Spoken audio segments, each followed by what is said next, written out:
of identifying information from November 1st of 2023, and how do you plead to that charge?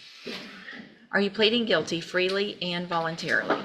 And are you pleading guilty because you did what they charged you with? Yes, ma'am. I have here on the computer some documents that have your signature on them that the state has marked as exhibit number 1. Before you signed these, did you go over them with Mr. Kimler? Yes, ma'am. Do you fully understand them? Yes, ma'am.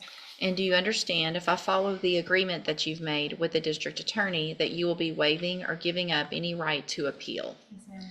Do you also understand that if you're not a U.S. citizen, a plea of guilty or no contest may result in your deportation, exclusion from admission to the country, or denial of naturalization under federal law? Yes, ma'am. State tenders number 1. Without objection. It's admitted. Is there any evidence that Ms. Bork is not competent? No, Your Honor. All right, ma'am, I'm going to find that you entered your plea of guilty freely and voluntarily, find that you are mentally competent and understand the nature and the consequences of your plea, find sufficient evidence to find you guilty, and at this time find you guilty of the state jail felony offense of fraudulent use or possession of identifying information, sentence you in accordance with your agreement to a term of 9 months in the state jail prison. You will receive credit on that sentence for any time that you've been in custody that the law gives you the right to receive. I have handed you the trial court certification that shows that this was an agreement that I followed, and so you've waived your right to appeal. I have also handed you a written admonishment regarding your ineligibility to possess a firearm or ammunition. Because of the judgment entered against you, you're ineligible under Texas law to possess a firearm or ammunition.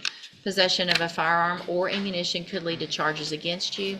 Firearm is a legal term, and you should read the written admonishment I provide you to see what devices qualify as a firearm. If you have questions about the laws that make you ineligible to possess a firearm or ammunition, or about how long that lasts, you can talk to Mr. Kimler. All right, good luck to you, ma'am. You can go back with the bailiff. And then, In front, I'm sorry. ma'am, go with the bailiff. My shirt, my Go with the bailiff. They'll take care of that. She wants her There's extra. nothing fine. Go. No, you should have done that before you came up. I was on the other. I think Go with the bailiff. She wants her extra clothes in there. Well, and if the bailiff might let her do that, but she should have piled it on. She did. That too, she did. Yes, so y'all can just sign that, and if you'll make sure and email the attachment to the clerk this afternoon. Yes, ma'am. Thank you. You can call them.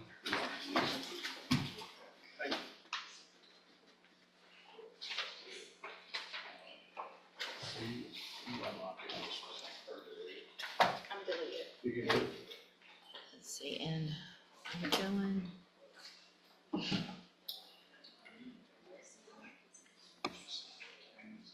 And we're going on the priors, correct? Yes, sir. Okay, let me,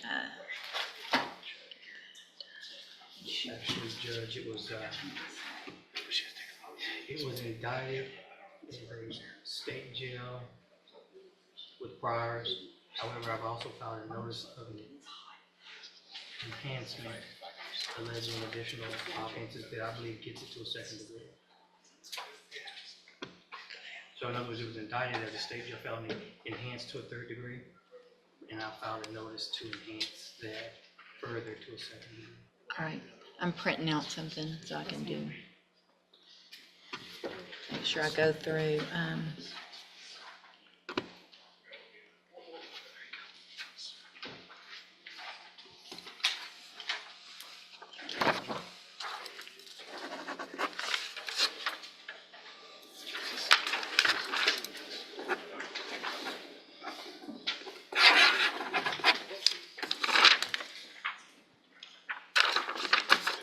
okay.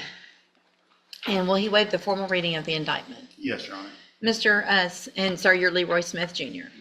And Mr. Smith, in cause number 25 DCCR 0052, you're charged with the state jail felony offense of criminal mischief from September 4th of 2023. The indictment alleges that you were previously convicted of the state jail felony offense of delivery of a controlled substance, September 18th of 1995. And after that was final, you were convicted of delivery of a controlled substance, state jail Here's felony. what's happening under the hood. The state is using enhancements, old convictions, to raise the punishment ladder. What started as a state jail case can get bumped into higher felony ranges when priors stack up, and the judge is pausing because the degree matters for sentencing exposure. This is the courtroom version of check the receipts before you price the consequences.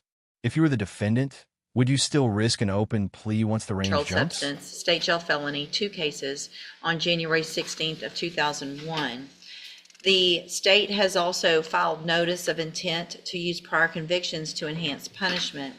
It alleges that you were also previously convicted of possession with intent to distribute crack cocaine and/or distribution of more than 5 grams but less than 50 grams of cocaine in the Eastern District of Texas on August 6th of 2002, and that on February 2nd of 1993, you were convicted in 3 cases, 2 cases of burglary of a building, which at that time was a 3rd-degree felony, I believe. Not sure, Judge. Anyway, and then after that was final, well, we need to know. I've got your file, 'Cause- Judge. And then burglary of a vehicle also on that date. Need to know what those levels The are. burglary of a building, at that time, Judge, was, look at the judgment from February the 2nd of 1993, was a 2nd degree. 2nd-degree felony. And so to the charge in the indictment, For the record, Judge, that Yes, sir. burglary of a vehicle was a 3rd degree. thank you, Mr. Coleman. And so to the charge of criminal mischief, how do you plea?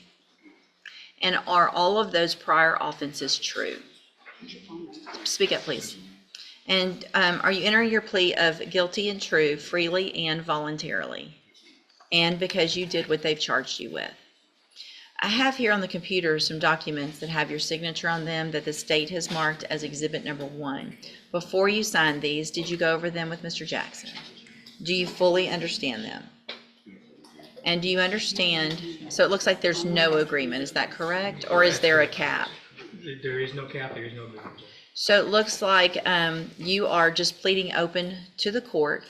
These papers show that your attorney is asking on your behalf for a deferred probation. Mr. Coleman has requested an 8-year term in TDC. But if we go forward this way, you're leaving your punishment up to me. And I want to make sure you understand you have an absolute right to have a jury come in and determine 2 things. The first would be to determine if you're guilty or not, and then you could leave your punishment up to that jury. If we go forward this way, you're waiving that right, and is that what you want to do? I do want to make sure you understand that I can do anything in the full range of punishment, which because of those prior offenses is between 2 years and up to 20 years in prison. Do you understand? Also, do you understand if you're not a U.S. citizen that a plea of guilty or no contest may result in your deportation, exclusion from admission to the country, or denial of naturalization under federal law? State tenders number 1. Mr. Jackson? No objections. It's admitted. Is there any evidence that Mr. Smith is not competent? No, Your Honor. All right, sir, I'm going to find that you entered your plea of guilty freely and voluntarily. Find that you are mentally competent and you understand the nature and the consequences of this plea. Find sufficient evidence to find you guilty. However, I'm going to reset your case for sentencing so that the probation department can do a pre-sentence report. It'll give me more information about you, your cases, and then we'll come back later for sentencing. Anything that you think is important for me to know, be sure and talk to Mr. Jackson about that, and he will present it to me on your behalf when we come back. You need to stop and talk to probation on your way out of the courtroom today, and she's sitting at that desk right there. All right? We'll see you back at sentencing. Thank you. Thank you, Judge. And make sure you get that document emailed over for the. Mr. Wybarbo, we called your case earlier and you weren't here. I'm sorry, no, I was outside, the water down, that's the door. Okay, all right, I'll recall those bond forfeitures. I think if I'm not, outreach. Well, you need to be close so that when the My apologies. bailiff calls your name, you can hear it. You're right. Okay, Mr. Wybarbo, in cause number 24, DCCR 1722, you're charged with the state jail felony offense of theft of property with previous convictions. The indictment alleges that was from April 28th of 2024. It alleges you were previously convicted of theft September 8th of 1999, January 5th of 2000, February 7th of 2000 in 2 different cases, September 27th of 2010, May 4th of 2011. It further alleges that you were convicted of burglary of a vehicle, a third-degree felony, in 2 different cases, May 19th of 1986, and that after that was final, you were convicted of delivery of marijuana, a third-degree felony, in 1987. 2 cases of delivery of marijuana on that same date, and that after all of that was final, you were convicted of possession of a prohibited substance in a correctional facility, a third-degree felony, July 31st of 1996. What that means, sir, is that if you go to trial and you're found guilty in that case, the punishment would be enhanced to that of a second-degree felony, which is between 2 years and up to 20 years in prison. Do you understand? Yes, ma'am, I do. Give me just a second. And then in cause number 24, DCCR 2289,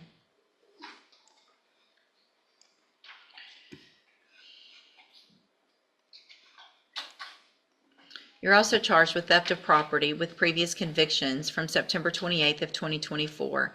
That indictment alleges all of those same prior offenses, which means if you go to trial and you're found guilty in this case, the range of punishment would also be that of a second-degree felony, which has a punishment range between 2 years and up to 20 years. Do you understand? What was the last one you just read, Your Honor, please?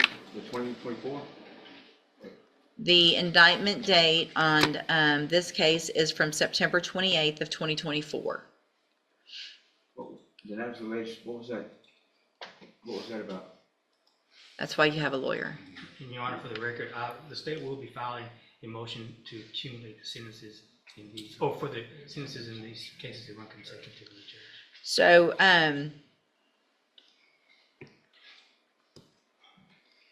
in the September 28th of 2024 case, the allegation is that you unlawfully appropriated property, to wit, medicine and sundries of the value of less than $2,500 from John Almaguer, which is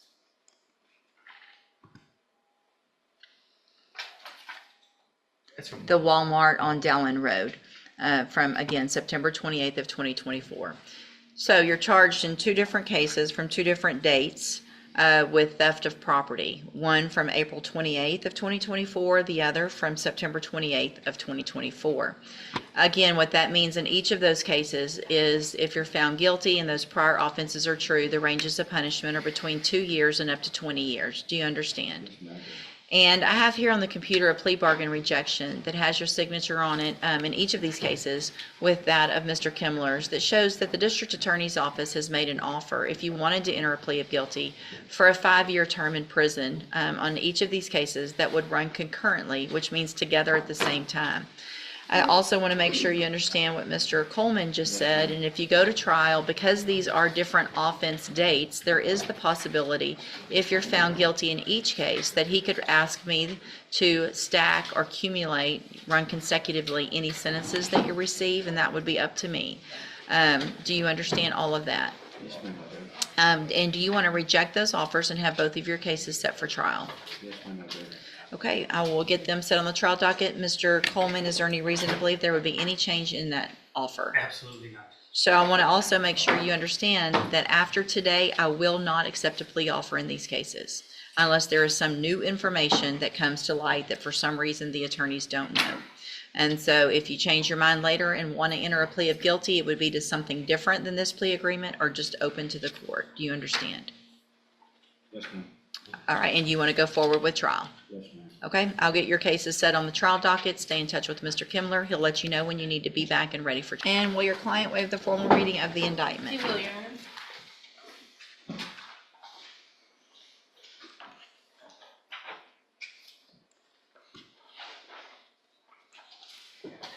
Mr. Savoy, you're charged in that case with the third-degree felony offense of tampering or fabricating with physical evidence with the intent to impair from September 23rd of 2023. And how do you plead to that charge? Are you This is pleading the guilty? trial gamble in plain English. He's rejecting 5 years concurrent, meaning both cases serve at the same time, and instead walking toward trial where the DA can ask for stacking. Stacking turns 2 to 20 into a potential back-to-back nightmare if he's convicted twice. And the judge warning, after today, I won't accept this deal is the pressure point. Once you pass that exit, the road gets steeper fast. Would you take the 5 or roll the dice? Are you pleading guilty freely and voluntarily? And are you pleading guilty because you did what they charged you with? I have here on the computer some documents that have your signature on them that the state has marked as exhibit number 1. Before you signed these, did you go over them with Ms. Holmes? Do you fully understand them? And do you understand, if I follow the agreement that you've made with the district attorney, that you will be waiving or giving up any right to appeal? And it looks like the agreement that you've reached is for a 4-year deferred adjudicated probation. There would be a $300 fine, and you would be required to follow all of the rules and conditions of probation. Is that your understanding? Also, do you understand, if you're not a U.S. citizen, that a plea of guilty or no contest may result in your deportation, exclusion from admission to the country, or denial of naturalization under federal law? State tenders number 1. No objection. It's admitted. Is Your there any Honor, other? excuse me, I apologize. One of those is forfeit the weapon as well as part of the plea agreement. I don't think y'all wrote that on here, but. Yeah, but that's fine. And is it your understanding that also as part of that plea agreement, the weapon in that case will be forfeited to the state? Do you understand? So you won't get the gun back. Do you understand that? Okay. And if y'all just make sure, I don't know if you need a forfeiture motion, and I'll sign that order at I'll sentencing. go grab it from Mr. Mayor Court. Okay. Is there any evidence that Mr. Savoy is not competent? No, Your Honor. Okay. I'm going to find that you entered your plea of guilty freely and voluntarily. Find that you're mentally competent and you understand the nature and the consequences of your plea. Find sufficient evidence to find you guilty. However, I'm going to reset your cases for sentencing at a different date, and we'll get the probation department to do a pre-sentence report. That'll give me more information about you and your case, and then we'll come back later for sentencing. You need to stop and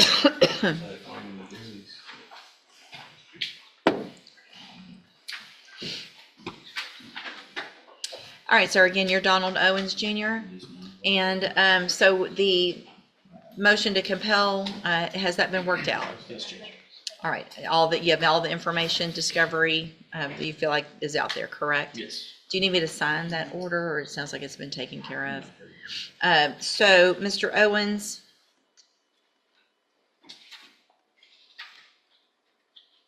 in cause number 24, DCCR 1192, you're charged with a second-degree felony offense of sexual assault of a child from March 29th of 2024. And what that means is if you go to trial and you're found guilty, the range of punishment is between 2 years and up to 20 years in prison. Do you understand? And I have here on the computer a plea bargain rejection that has your signature on it with that of Mr. Kelly's. This shows that the district attorney's office has made an offer, if you wanted to enter a plea of guilty, for a cap of 10 years in prison, which means you would be leaving your punishment up to me, and if I followed the agreement, I couldn't give you more than 10 years. I could give you 10 years, I could give you less. It would all depend on the information that was brought to me at a sentencing hearing. You have every right to reject that offer and have your case set for trial. I just want to make sure you understand what the possible consequences are if you go to trial and what your options are. And do you understand all of that? And do you want to reject that offer and have your case set for trial? Okay, and everything's done, discovery, nothing, not waiting on DNA or anything like that? Okay, we'll get it set. Everything we've asked for. Get it set on the trial docket. Stay in touch with Mr. Kelly. He'll let you know when you need to be back and ready for trial. All right, thank you. Judge. Professional wrap-up. This docket shows 3 paths with real consequences. Ms. Burke resolved her identifying information case with an agreed sentence of 9 months, plus clear warnings about appeal rights and firearm ineligibility. Leroy Smith entered an open plea on criminal mischief with enhancements, leaving sentencing to the judge after a pre-sentence report, with exposure up to 20 years. Multiple defendants also rejected offers and chose trial, raising risk and leverage dramatically. If you found this case as shocking as we did, make sure to hit that like button, share your thoughts in the comments, and don't forget to subscribe for more jaw-dropping courtroom breakdowns.